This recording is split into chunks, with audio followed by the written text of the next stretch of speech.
Hello, welcome back, and we are at Mad Ford Engineering today. Have you ever seen that video where the Wolf, the military one, rolls over on the A43? Oh yeah, I think I've seen it on Facebook, yeah. Yeah, this one? Yeah, this one. Oh. Do you reckon anyone ever restored that?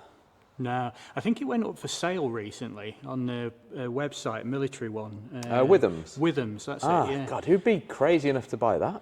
I don't know. Ah, yeah, it was me.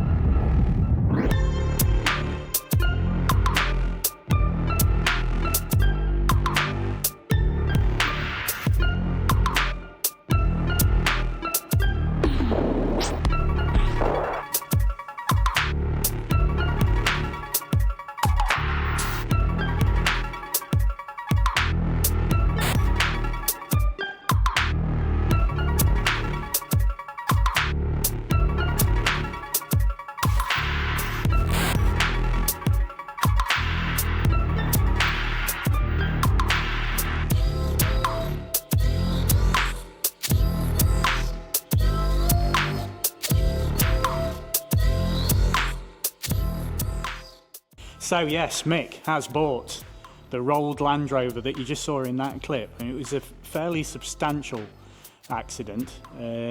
So Mick, why? It seemed like a good thing at the time, and it was cheap. And obviously having a connection to the military and loving Land Rovers, I thought it needs to be saved. And the fact that it had such publicity on the internet as well. And now everybody's probably thinking, oh, you're an idiot. Yes, I am.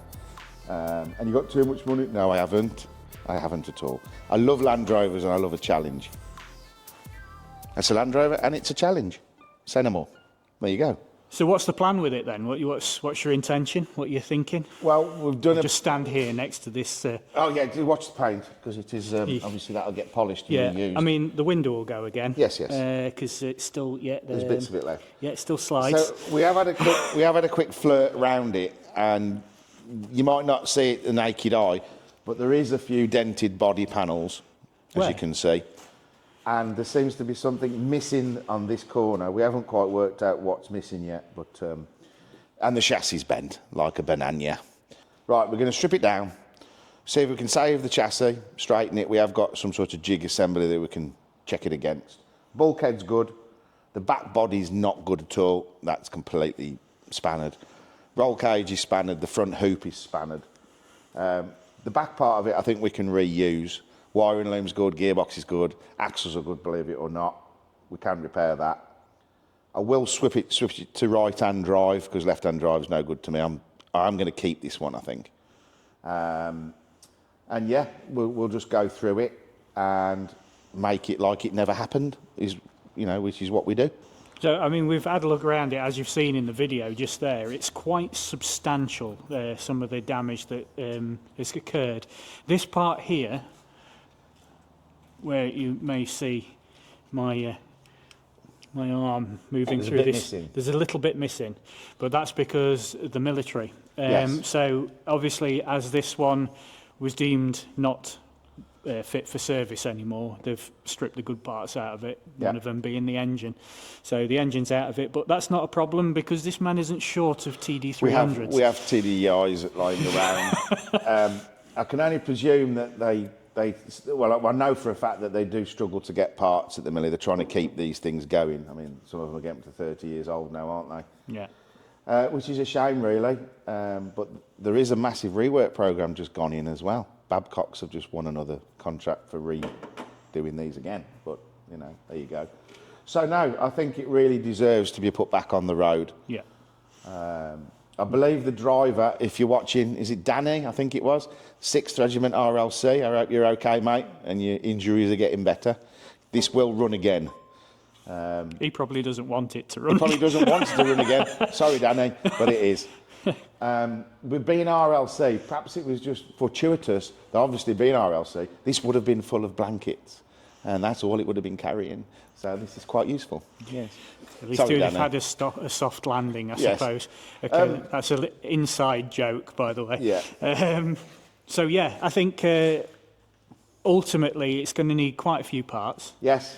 But that's good because we have a plethora of Land Rover parts is lying around. not an issue. However, with it being a Wolf, there is some fairly specialist parts that take a little bit of finding, but you've got contacts in the right places, so that shouldn't be a problem. Long-term project, not something that's going to be turned around overnight. No, we've got other projects to do first, customer builds to get out the door. Yeah. This will be a back burner build. And this is very much a Mick project. Yes. He's going to do this as and when he's got the time, and we'll film it for you. See the updates as and when we can, I think, because it's going to be great to follow this one. It's a veteran with a story, if you like. Absolutely. Because it has got a proper story. There is a couple of bits missing, as you know. The door will polish out. That'll be fine. Yeah. And the dashboard is here, but it's been pulled out. I removed the dashboard when it came, so I could inspect the bulkhead. But actually, the bulkhead's good. The bulkhead's okay, apart from a little damaged crease on the side, which we can fix. It's nothing. Yeah. And then full paint job, and then put it back exactly how it left the military. Yeah. So that's the plan. Now, I think probably what's worthwhile is currently Mick is working on a slightly other project, which is a tit, a mus. And that is basically one of these, but an earlier version. So I think probably what's worthwhile now is we'll show them that one, and you can see what this could be. So within reason, there's a few little differences, but we're going to take you over and show you that one now. Just looking around it currently, I mean, you can see it was in a lot because it was sold at Withams. I think I've just discovered what the problem is with it. I mean, I don't want to be big-headed or anything, but I think I found a fuse. It's blown. Well, there you go. You just saved me a ton of load of money. Yeah, I mean, if you put a new 10 amp fuse in it, I think that'll run again. Yeah. So, as they used to say in Blue Peter, here's one we prepared earlier. And within minutes, Mick had fixed it. And there we go. It's just got to have the bonnet and the canopy on the top, and she's ready to go again, yeah? Absolutely. Apart from this is a different vehicle. This is the tit, mus. And just explain, what is a tit, a mus? Right. I knew you were going to ask me this, so I Googled it. Good lad. So this is a 1992 Tithonus 110. And Tithonus is a Greek person or a son of a god who asked for immortality, which he got. But unfortunately, the immortality bit didn't stop him aging. So he was totally immortal, but he aged. Perhaps that's why they went with it. I don't know. They called it a Tithonus. And the next one was Remus. Anybody know Remus and Romulus? No? Yeah, it's Star Trek, isn't it?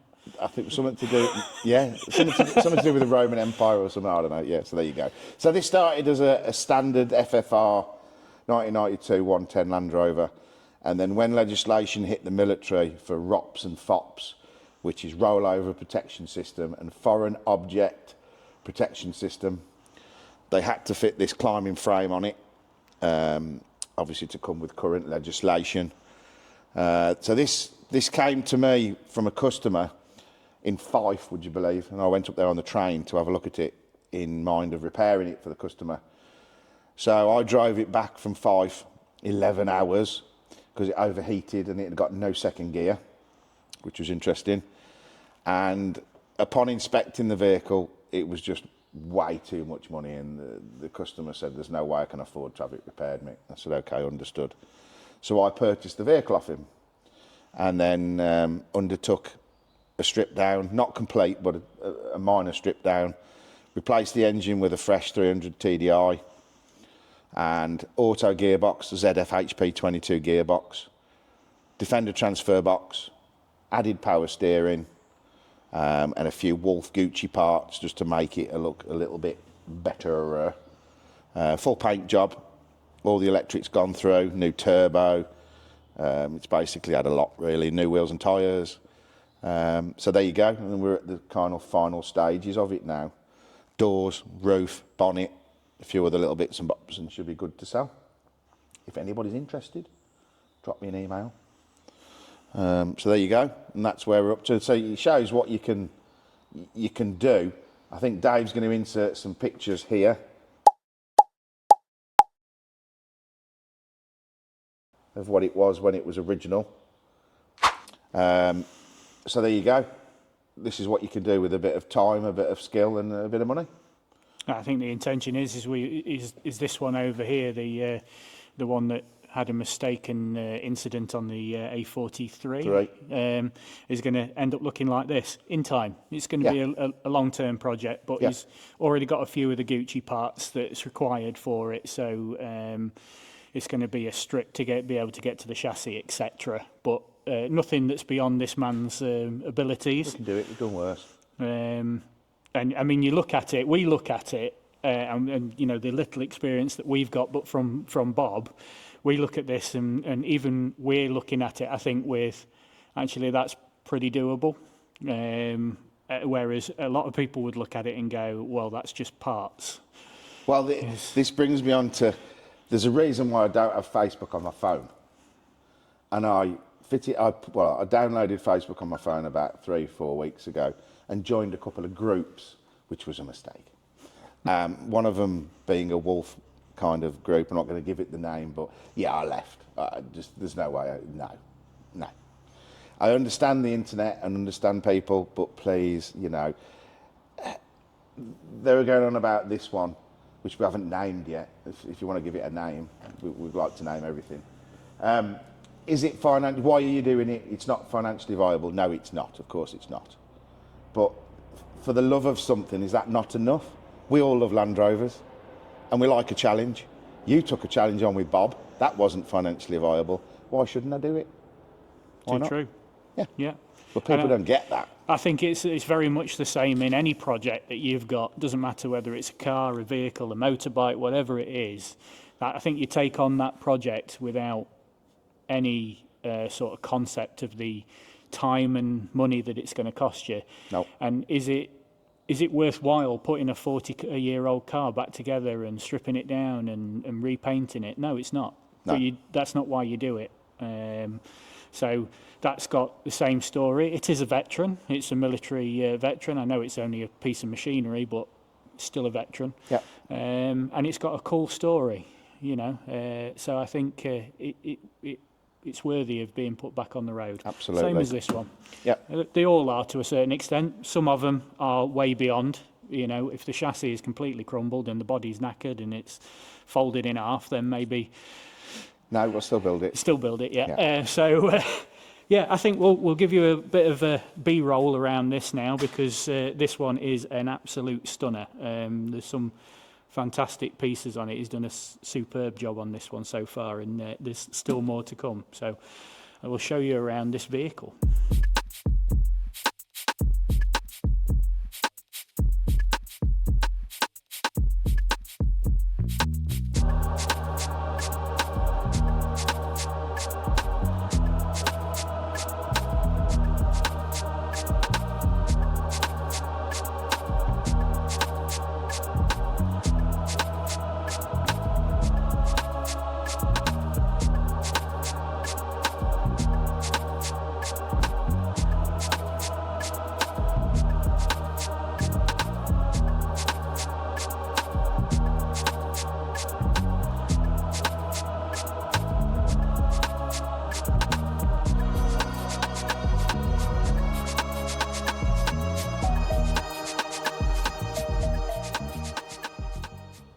So there we go. So these are both the tit gummies and the wolf behind Dave. A little bit of a story of where they've come from. We think it's brilliant, but we love anything that's green and Land Rover-y, really.